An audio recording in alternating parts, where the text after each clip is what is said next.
Occasion ఏదైనా location ఎక్కడైనా తెలుగువారి వేడుక అంటే ఆలివ్ మిఠాయి ఉండాల్సిందే.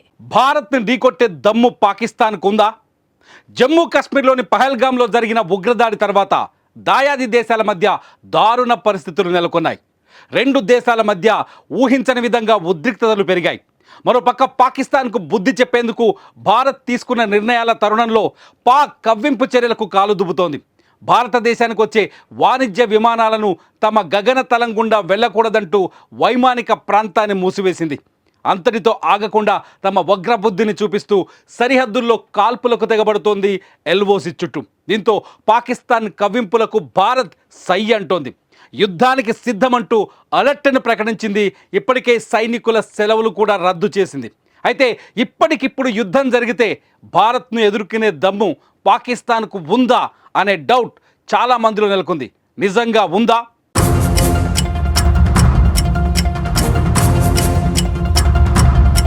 భారతదేశం అన్ని రంగాల్లో శక్తివంతంగా మారింది. ఆర్థికంగానే కాకుండా అనుకోని అవాంతరాలు ఎదురైతే శత్రువులను మట్టుబెట్టేందుకు కూడా సిద్ధంగా ఉంది. యుద్ధం లేదా దాడి జరిగినప్పుడు ఏ దేశం ఎక్కువ శక్తివంతమైనదో తెలుసుకోవడం చాలా ముఖ్యం.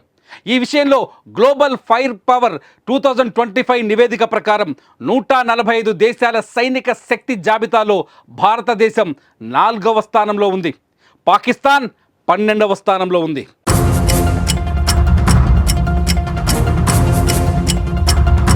భారత సైన్యంలో 14,44,000 మంది క్రియాశీల సైనికులున్నారు. 11,55,000 మంది రిజర్వ్ దళాలున్నాయి. 25,27,000 మంది పారామిలిటరీ దళాలున్నాయి. సైన్యం మందుగుండు సామాగ్రిలో ఆధునిక స్వదేశీ సాంకేతిక పరిజ్ఞానం అద్భుతమైన మిశ్రమం ఉంది. భారతదేశంలో మొత్తం 4,201 యుద్ధ ట్యాంకులున్నాయి. ఇందులో అర్జున్ ట్యాంక్, T-90 భీష్మ వంటి ప్రమాదకరమైన ట్యాంకులు పాకిస్తాన్పై భారతదేశాన్ని అజేయంగా మార్చే శక్తిని కలిగి ఉన్నాయి.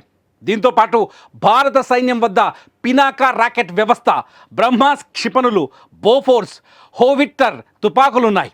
ఈ ఆయుధాలు శత్రువులను సులభంగా ఓడించగలగడంలో దిట్ట.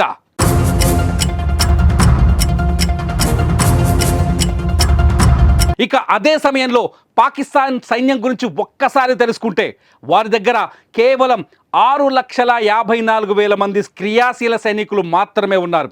దాదాపు 3,742 యుద్ధ ట్యాంకులు, 50,523 సాయుధ వాహనాలు, 752 స్వయంచోదక ఫిరంగి యూనిట్లున్నాయి. ఇది కాకుండా 692 రాకెట్ లాంచర్లు కూడా ఉన్నాయి. వీటితో పాటు పాకిస్తాన్ దగ్గర 2,627 యుద్ధ ట్యాంకులు ఉన్నాయి. ఇవి మొత్తం కలిపిన మన దగ్గర ఉన్న దాంట్లో సగం. సో భారత్ను ఎదుర్కోవడమే కాదు, భారత్ యుద్ధం చేస్తే ఊహించడం కూడా పాకిస్తాన్ వల్ల కాని పరిస్థితి.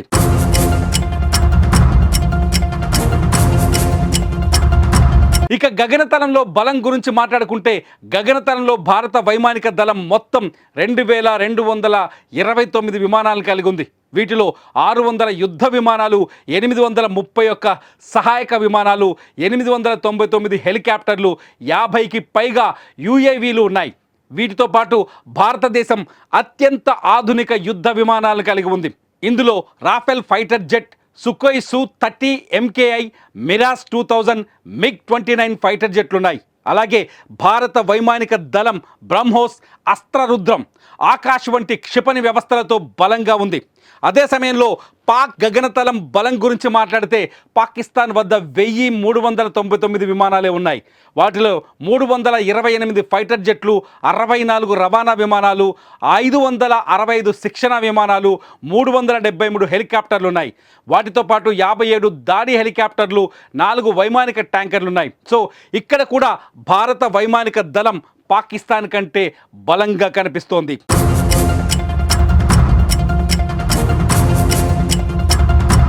ఇక వాటితో పాటు సైనిక సామర్థ్యం, సాంకేతిక ఆధిపత్యం, వ్యూహాత్మక సంసిద్ధత విషయానికి వస్తే భారతదేశం పాకిస్తాన్ కంటే చాలా రెట్లు ముందుంది.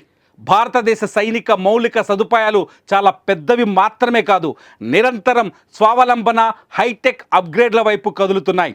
భారతదేశ పారామిలిటరీ దళాలు, ఉపగ్రహ నెట్వర్క్లు, డ్రోన్ టెక్నాలజీ, బహుళ డొమైన్ యుద్ధ వ్యూహం దీనిని ప్రపంచ సైనిక పటంలో ముందంజలో ఉంచాయి.